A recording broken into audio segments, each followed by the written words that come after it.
Good morning, everybody. Now, I got something very important that I want to talk about, so listen up. This is really, really important. If you have chosen trading to be your occupation or even your avocation, but you're serious about it and you want to succeed, then you have to understand that there are very few activities, really very few activities that carry the same amount of stress and where the highs are very high and the lows are very low. I really can't think of too many. Maybe professional fighting, maybe being in the military. I don't know. But it definitely comes with the territory. And there are going to be times when you are going to be in positions where the stress is going to feel unbearable. And you have to come up, if you're going to succeed in this, first of all, you have to grind through those periods. I've been over a million times, a number of things. First of all, how markets move around. They're driven by the behavior of the participants. And we know, and I've shown you, how the vast majority of participants are highly emotional. They are guessing. They really have no clue whatsoever. And that goes all the way up to the very top people, the top people on Wall Street. They're guessing. They have no clue. And their approach is infused with enormous amounts of emotion. So that whips things around. You have a set, all the time, there is a set of fundamental conditions that, are shaping, that's the reality. It doesn't mean in the short term that those things always apply and keep the markets, under a certain way of behaving just because those are the fundamentals. No, the emotion of market participants drives it all over the place. And you are going to be caught in this sometimes.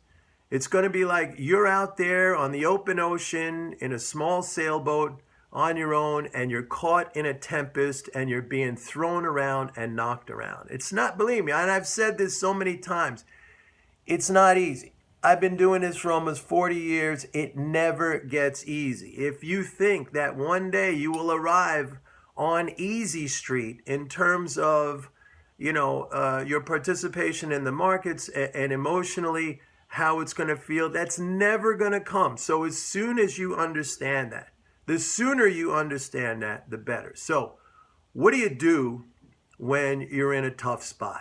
All right. And first of all, let me go back to something I just said. The highs are so high and the lows are so low in this business. The reality is the highs are never really that high. Okay. They're there briefly. And the lows are never really that low. I mean, the amount of either euphoria or your level of dejection, it's all in your head. You create that in your head. So let me focus now, because it's easy for all of us to handle the good times, the up times when we're making money and it's cranking out. That's not a problem. Even though I would say to you, you should try to temper that. The whole thing is to stay on an even keel. But how do you handle the tough times, the difficult time? Very often, we lose perspective, okay? This business is such that we get caught up in the micro. We're looking at the markets. We're looking at the changes hour by hour, day to day. I've said many times that day-to-day movements don't matter. Even week-to-week movements don't matter. And certainly hour-to-hour movements don't matter. A lot of you try to ascribe some important meaning to what happens in the market in a day or in an hour. It means nothing. It means absolutely nothing. The best way that I've found to deal with hard times and tough times and difficult times is to try to, first of all, calm down and create some perspective. Perspective grounds you. It gives you the big picture. I've used sometimes the analogy, if you're flying in an airplane, if you fly over Manhattan, first of all, if you walk the streets of Manhattan or any big city, like I live in Manhattan, you look at these tall skyscrapers and you think, wow, look at that. You feel so small, so tiny compared to those things, right? Then you fly over that in an airplane at 35,000 feet or even 10,000 feet, and they look like little tiny things, right? So you got to have a 30,000 foot perspective.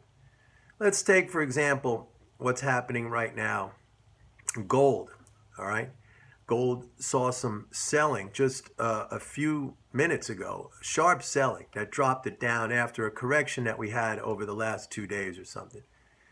And, I'm sure there's a lot of talk about rates are going up and, the Fed's going to be hiking rates more. We hear this narrative constantly. But if you step back and if you create some perspective for yourself, yeah, it's uncomfortable. Look, I'm long gold. I sent out a thing yesterday to MMT trader subscribers to buy the GDX on that pullback yesterday. All right, it's probably down. It's going to be down on the opening this morning for sure, for sure.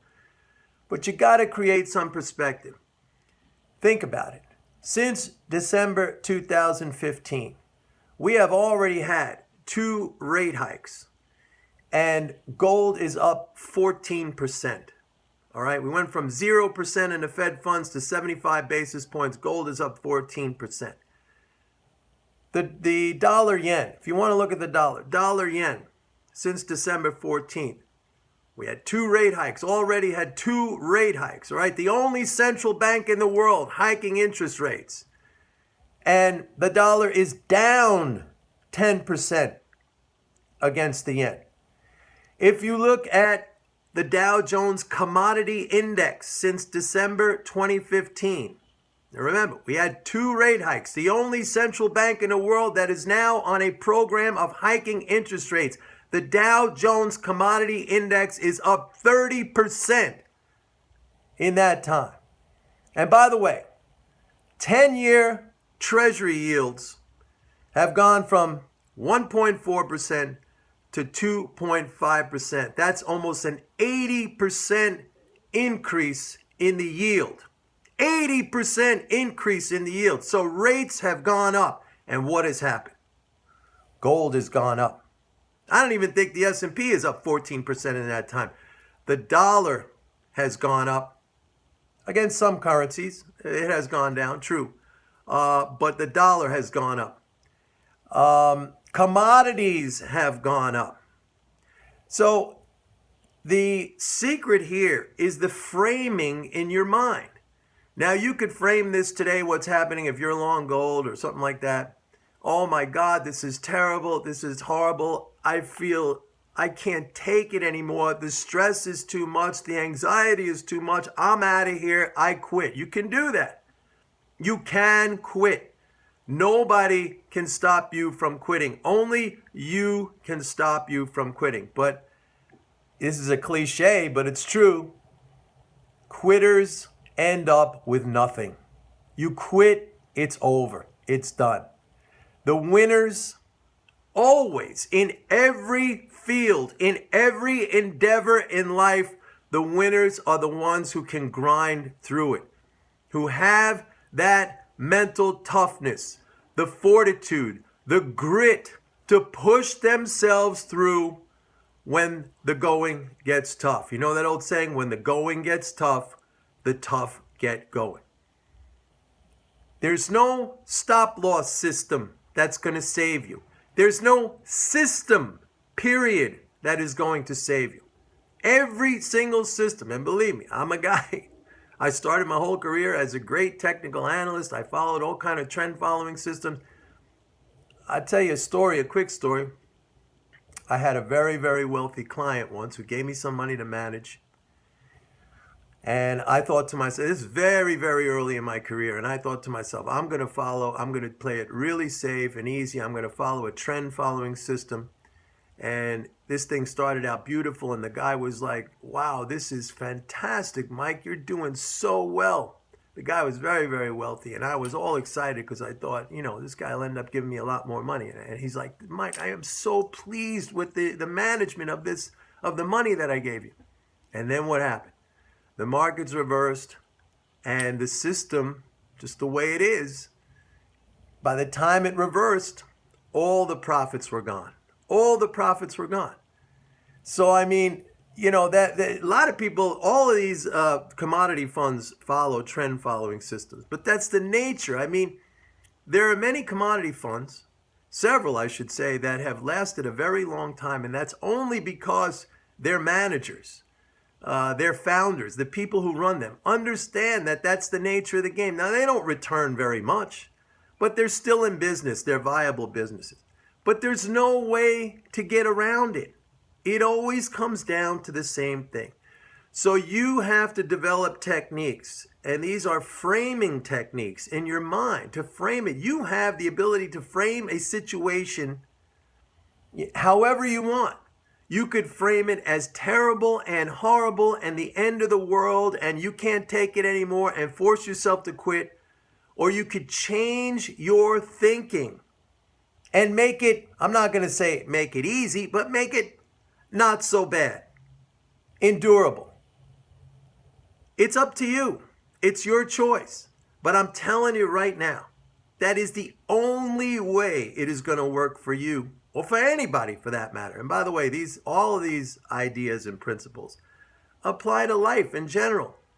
Everyone is going to experience tough times at some point in their lives, and very often, many times in your life. What are you going to do? You're going to lay down and that's it, and never get up again or try to do anything? I'm telling you, I know it's a cliche, but that's what it's all about.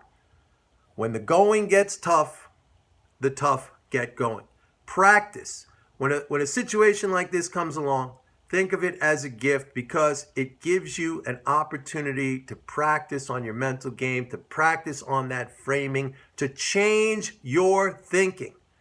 And if you're able to do that, believe me, you'll get through any situation, and in the end, you'll be very, very prosperous.